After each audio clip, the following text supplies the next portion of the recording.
I couldn't get up out of bed. Like my lower body, like the strength was gone and the feeling was gone.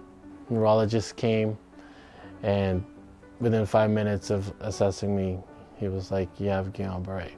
Khalil de Mesa was living a rich and full life, with a good job, a wife, and a young daughter, when in March 2009, he was diagnosed with Guillain-Barre Syndrome, a rare disease that attacks the nervous system and causes paralysis and devastating respiratory problems. At that point, all I can do is move my head a little bit, my mouth, and I couldn't speak anymore because of the vent. So that was one of the hardest things, is just really trying to communicate when you can't talk or move.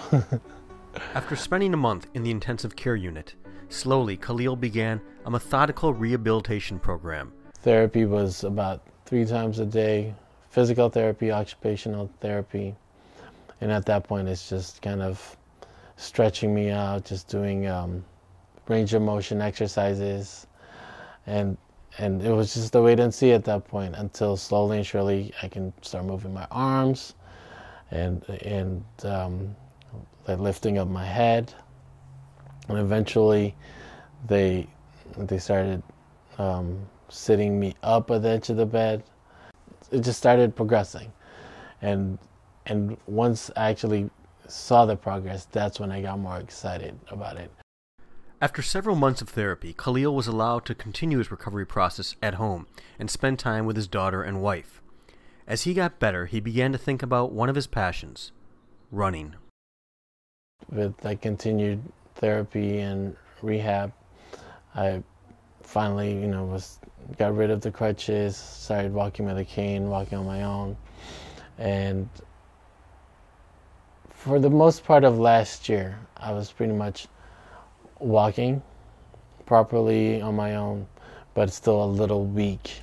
So I pretty much told myself, once 2011 came, I'm gonna start running.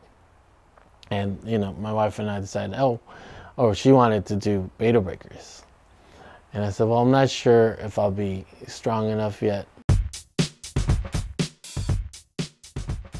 The first mile, the first mile Khalil ran, we were actually just going for a walk around the neighborhood, and we saw the track, and he said, let me see if I can run a couple of laps. And so, I was with our daughter she was in the jogging stroller, and we can't bring her on the track. So we were just kind of walking around, and I see him, and he's running, and he ran once, and he was jogging again, and I thought, wow, that's pretty good.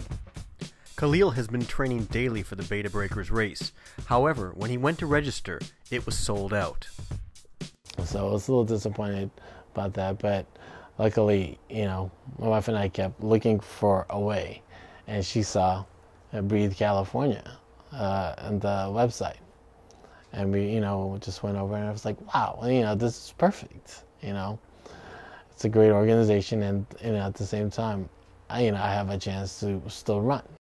Breathe California has been a beneficiary of the Beta Breakers run for many years, supplying the race with hundreds of volunteers and providing a place for runners like Khalil to become pledge runners, in which they contribute to Breathe California while enjoying the race across San Francisco.